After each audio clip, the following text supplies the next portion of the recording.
with my lovely mother. Hi, I'm Janette. And today we are doing a deep dive into Maelstrom, which is very exciting. So we're gonna talk about Maelstrom, which is a ride in Norway. So Maelstrom was a classic Disney dark ride with a traditional film located in the Norway pavilion in Epcot. It officially opened on July 5th, 1988, and was intended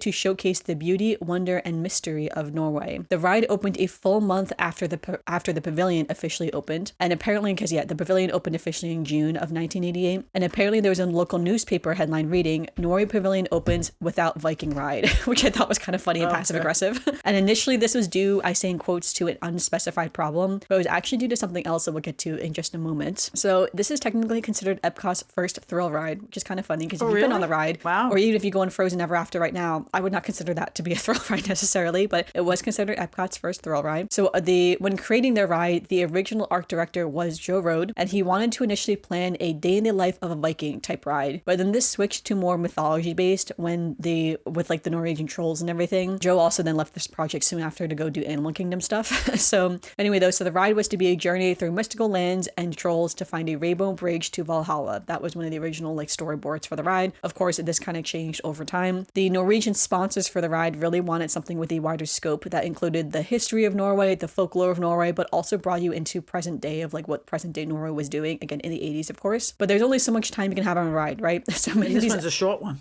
So many of these rides were compressed into the narration by Odin, who's the chief god of Norway, then also put into that last little video that you see at the end too. Right. So this sort of had it all in there. That incorporates everything. So it's funny that you say the ride is short because initially the ride was mapped out to be about 15 minutes long, but due to budget cut, it was cut down to about a 7 to 8 minute long journey. And I want to say for reference, It's a Small World and Pirates of the Caribbean are about 15 minutes long each. So it's supposed to be intended to be kind of that length of a ride. However, it was shortened down to 7 to 8 minutes, but then during construction of the boats were moving too fast. And so the construction crew were struggling to get them to slow down. And there's rumored this is also why the ride was delayed in opening, because the boats were going so fast that some people almost fell out of the boat. Oh, wow. Apparently one of the journalists almost fell out of the boat and he was reporting on that. And again, they had to fix the boat speed problem. So by the time they fixed the problem, they didn't slow it down completely to what they wanted. And so the ride ended up being about 4 to 5 minutes. So again, they're supposed to be 7 to 8 minutes. The boat speed also impacted the Spirit of Norway show. Again, that traditional film that you'd see at the end. Right, because you have to wait till those groups go in.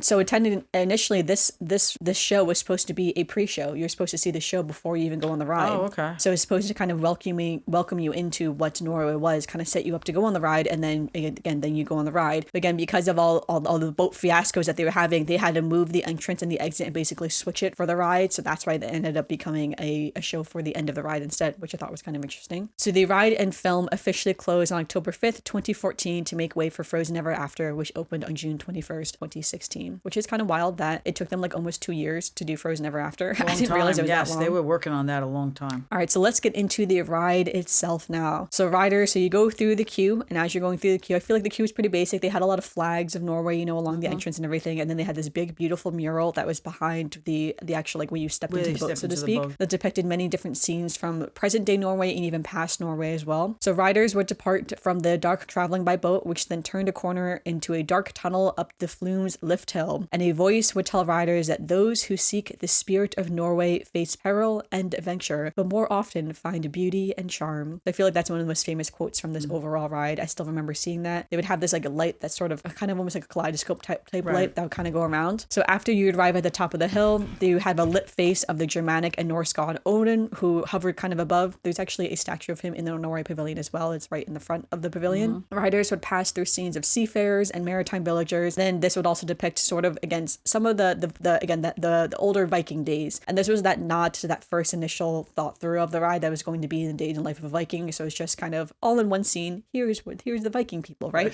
So then you would enter into a marsh, and the boat would come face to face with this large 3-headed troll, and it was supposed to be depicted of Noken, which is I think one of the Norse trolls. Famous. The trolls would be angered by that you're trespassing into their spell, and they would say disappear, right? And they would cast a spell onto the riders as the vehicle began to move backwards, and you would rapidly again just kind of go down this little conveyor belt technically into the water surface. This is one of the most famous scene of this entire ride, because you get to the top, you could actually see the little outside roll a little bit. Sometimes if it was really bright outside to make the room the lighting would be a little bit different. But yeah, but again, this scene used to scare me as a kid too, the 3-headed troll. I used to not even be able to look at the troll. It used to scare me so much. I couldn't even face it, which is funny because now it's this is where Elsa sings Let It Go, which just so funny. It's like how they really changed that scene from being the scary scene with the troll to like Elsa singing Let It Go to you, right? So, all right, so now you're going backwards. So the boat floats briskly past some scenes of these Atlantic puffins, these polar bears, some trees. And so again, you're kind of going through the North Sea sort of at this point. And then you come into this, again, another area that it wasn't really swampy. It was almost as if it was like a warmer area with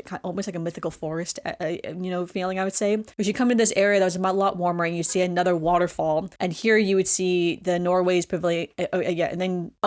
This is where you would have, my bad, this is where you would see the outside world is in this scene, sorry. So not in the troll scene. The troll scene was fully dark. So this is a scene when the boat is moving again from going backwards to about to go forwards. This is where you would see kind of the outside world there. So that's where it is. So you kind of go through it. And then before you go down the 28-foot or 8.5 meter flume, you would see another troll who's kind of, he doesn't say anything to you technically, but he used to just lift his head and it was supposed to be sort of like a break troll. So you see another troll before you go down this little flume and then you be in the stormy depiction of the North Sea. So after you come close to this oil rig and then you kind of come, you will go past this oil rig and you see these two other oil rigs in the distance. And it's funny because I never really thought about it until I was doing research for this, but like, why were there oil rigs in this? And apparently the Norway sponsors for this Norway itself had recently commissioned the construction operation of 3 industrial oil rig platforms in real life in the 1980s. And the last of these 3 rigs opened around the same time of Maelstrom's debut. So North Shore, who is one of the sponsors for this ride, they really wanted the attraction to showcase the up to the actual minute of the technology that Norway was doing. And so they insisted that the attraction had to have these oil rigs in the ride itself to say it's part of Norway. Yep, to say like this is our most technologically advanced oil rigs that we're doing. Obviously that's a big import export for them as well. So they wanted it in that ride, and these oil rigs was a great source of national pride for them. And so they built these 3 beautiful oil rigs, and they wanted that depicted in the ride to again bring you from that mythology, that folklore into present day of like, what is Norway actually doing? Here is what we're actually doing. These are like the most technologically advanced oil rigs that we've built, depicted down this ride, which again I thought was really interesting because I never thought about that when I used to go on that ride. I did not know that's why the oil rigs were there. Yeah, well, you were on it. But I did think it was cool that it's like the oil rigs are opening up the same time that the ride is opening up to say, like when you're coming here, like these are open the same time. So when you're on it, it's like again in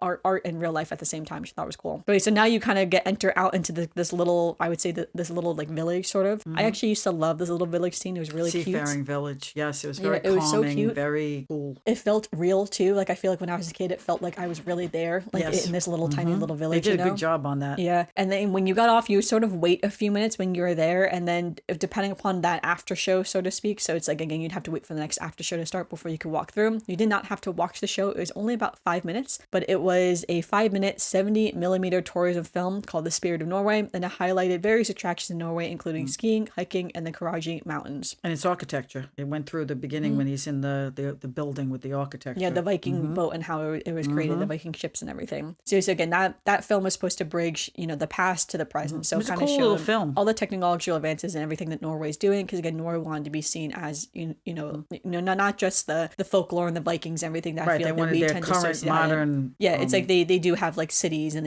normal. They do have like cities and technological advances that is not just museums and restaurants. Not just the trolls and the Vikings is all right. Which is hard to break away from that branding when everyone in the world thinks of you as that. Not all snow and trolls. Yeah. But all right, let's get into some fun facts. Again, there wasn't a whole lot on the Norway Pavilion, but we do have some fun facts here. So the theme song was written by the Sherman Brothers, who have written many different Disney theme songs. So they wrote the theme song. The North Sea storm ending was originally set to feature more ambitious effects with pouring rain, wind, and crashing waves, and lightning that was functioned by an actual Tesla coil. But this was ended up being deemed a safety hazard. So this was all removed and what a shame. That could have been cool. I know, and it was replaced just by some strobe effects, which I thought was kind of funny. They also said some other effects that were toned down. So they did still have some of wind and the water jets that were hitting you into the oil rig, but again, just toned down a lot. Again, I think it's supposed to be a bit more of a thrill attraction, and they had to tone it down, which is also funny because if you think about that, it was supposed to be more of a thrill and the boats were going too fast. I think these days they wouldn't have toned anything down. They would have umped it up. Back then, right? I guess it was, a new concept. No, for sure. All right, so the ride was originally supposed to be called called Sea Venture. They even had this sign outside of the ride during its construction and right before it opened called Sea Venture. And it was only like a month or 2 months before the ride actually opened that they changed it to Maelstrom, which, by the way, Maelstrom is a whirl of water in like a whirlpool of water. A whirlpool, yeah, in water basically is what a maelstrom is. So that's like an actual thing, like in the waters, in the bodies of waters that can happen. They called it Maelstrom instead. Now, some is rumored to say that they may have done this because Living with the Seas was already open at the time, and they didn't know if Living with the Seas and Sea Venture of having two rides in those names would be confusing for people. So that's why, again, there's no official reason why the name got changed, but that's what people think it got changed, at least from Sea Venture to Living with the Seas. I think Maelstrom was definitely a better name, so I'm glad they changed it from Sea Venture. All right, so though the ride has been redone for Frozen Ever After, there are many references to Maelstrom that can be found throughout the pavilion and in the ride itself. So let's go through a few of those. So in the queue for the Royal Summer House, so this is where you do the meet and greet for Anna and Elsa. So next to that door, there's a tapestry depicting the three-headed troll, and a rock ogre can be seen. So again, the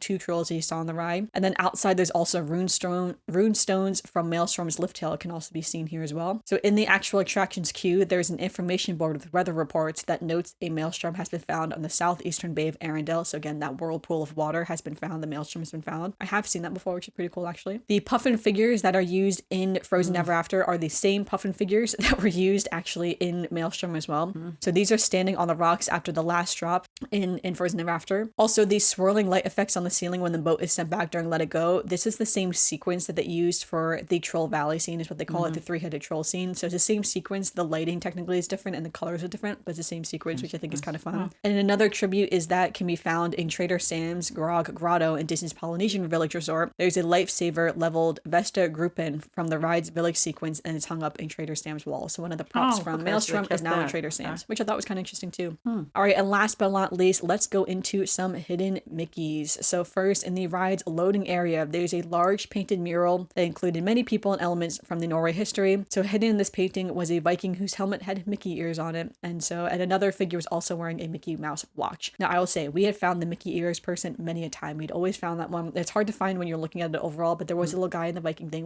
wearing the Mickey ears. We never found the Mickey Mouse watch. No. Me and Luke would go there many a times. All those times online. We would stand there in the queue and we would look really hard. I've even looked at photos of it too. Did anybody ever have a photo of where it was? I'm sure there is photos of it now, but I remember in real life, we looked for that Mickey Mouse watch many a time and we never found the Mickey Mouse watch. I don't know. Again, part of me is like, maybe it was false, but everywhere online says the Mickey Mouse watch was there. Again, it had to have been. Is it still there? The mural? No, the mural's gone now. That's right. They took the mural completely down. Gone. Yeah. That's right. I don't know what happened to the mural. I'm assuming they painted over it or something. But mural's gone. But again, I always know that it's like, I remember the Mickey Mouse watch specifically because we never found it. But we did see the guy wearing the little Mickey Mouse ears. It was very cute if you think about it. This little Viking and Mickey ears. All right, then also inside the Stav Church, King Olaf II had a small Mickey embroidered on his tunic near his right thigh. So that was another little hidden Mickey that was on this ride. All right, I would say that was a lot of things I found on Norway. Now, there was another podcast that I found that one of the original Imagineers for this ride did a podcast kind of talking a little bit about how the ride was actually, how it kind of came to be. I sort of gave the summary here, but I will also link that podcast in the description of this podcast because I would actually just recommend listening to that to hear the Imagineer himself go over everything because it's very interesting. And they go into a little bit more of the history of Norway itself and like the making of the Norway Pavilion, which I didn't want to get to as much in this podcast because we have done a full podcast on the Norway Pavilion that kind of talks about a lot of that stuff too. So this is almost like a part 2 to that podcast where we talked about the Norway Pavilion. But I'll link that podcast as well down below just because I think it's just really interesting, right? So all right, so let's get into some Disney news then. I actually didn't put any Disney news into this podcast episode because this one is slightly pre-recorded, I would say. So by the time this one comes out, we're still in November, right? We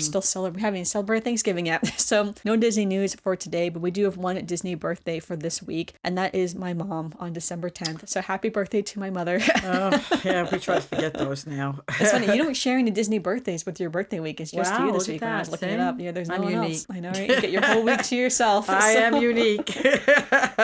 All right, but that can bring us to our Disney memory. So you have a Disney memory for today's podcast? Disney memory for Norway. I guess just the Disney. I say the Disney memory. The biggest one was when you were talking about the hidden Mickeys. I mean, you're on the Norway ride used to be very, very popular. I mean, everybody was online for that ride. It was never a ride where you just walked on. You always had to wait online.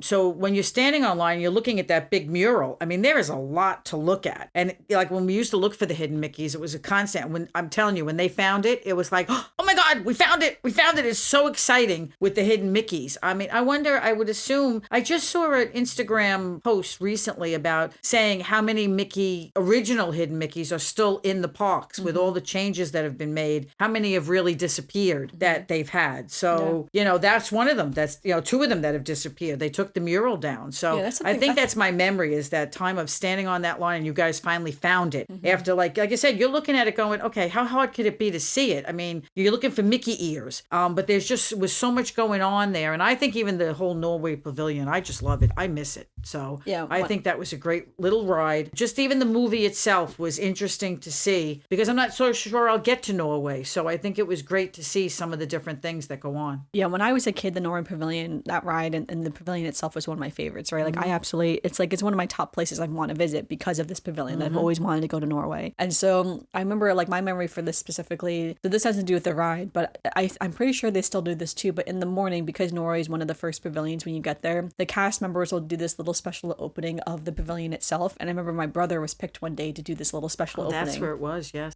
So I can't remember the exact little ceremony that it did. And honestly, it's like maybe it's better to experience it yourself. But when the World Showcase opens like an hour after Epcot itself opens. So because of that, people are already in the park and you can usually start to sort of walk around a little bit. But normally when you get to the World Showcase, they'll have like a little rope that was there that we were waiting before the World Showcase itself opened. I remember they would pick usually like one child, either like a little boy or little girl, and they would do this like special little Viking thing with them. I remember my brother got picked one time to do it. And I remember it was just really fun and it was really cool. And it's very special that when he got picked to do that. And especially too because we loved the Norway Pavilion and we loved the Norway ride, right? And I feel like that is a really big testament to having these countries in Epcot, because if I'm being honest, if it wasn't for that pavilion and that ride, I probably would have never thought about Norway ever in my entire life, right? No, that's what I say about Epcot itself. I mean, just the whole idea of what it exposes you to, of things that you may never see in your lifetime. People will never see these things in their lifetime, and it exposes them to seeing what it really is like. No, it is. And again, it's built this like love for Norway for myself, and I'm like, I want to go visit Norway because of this pavilion, and like I definitely will go there. And I know that was a big factor to why why the Norwegian sponsors wanted to sponsor pavilion, was for tourism to their own country, right? It's like they put this in here so that Americans would see it and be like, let's go to Norway. And I'm sure I don't know how they do the numbers for that.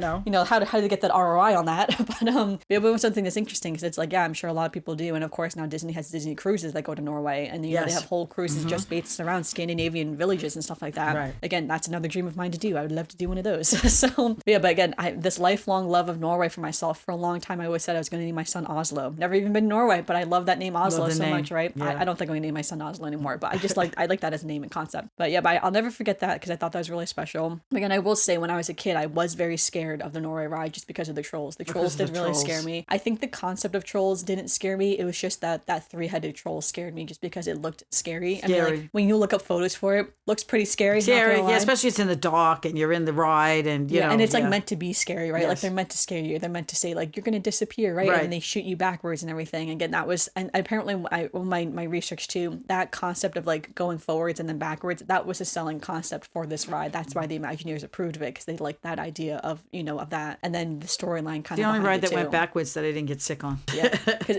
that's why I think it's funny that there's a thrill ride, right? It was quite thrilling, right? It's like this slow moving boat ride, and it's just like, wow, this was the thrill ride. Back then, that was the thrill ride. I know, which is again just kind of funny to see. Although I will say, when you do that other drop that goes down the forward drop, you can get very wet from that. Even that is a drop, yes, and it's in the dark. So the first time you do it, it's like, oh my god. Yeah, like even on Frozen Ever After, like when we went on recently, the water can't come up the front because you're in a Norwegian style boat. So there's, it's a Norwegian style boat, so it has like something kind of in the front. Instead, the water comes from the sides, right? So the water comes up the sides and then they shoots behind your butt. Right, behind you on the seat. Which we didn't know that. And it's funny because I was sitting on the edge of the seat, on the thing, and my mom was sitting fully back. So she got hit on both sides. Both sides. I learned the next time we went on to sit on the edge of the seat. Yeah, her butt was soaking wet. It was so funny, honestly. I do that now on Pirates of the Caribbean, too. Yeah. I don't sit back. Yeah, it's so funny because, that water comes over the sides. You're not expecting it to come over the sides like that. So, but all right, that is what we have on the Norway Pavilion here. So thanks everyone for listening to this week's episode of the podcast. Again, let us know, what do you know about Maelstrom, and what do you think, like, what other details did I miss, or other things that you'd rather us go through? And I can also always do more in-depth ride reviews too. Like sometimes I never know like how in-depth should we get with these ride reviews or not. It's like we can go over every single animatronic that was in there, or just give the summary. I think it's more interesting just to know how the ride goes and what the reaction and different things that it does. But anyway, make sure you give us a review on Apple Podcast or Spotify, or leave a comment down below if you're watching YouTube. Let us know, what was your favorite memory of the Maelstrom ride? Do you miss Maelstrom? Are you team Frozen Ever After? I know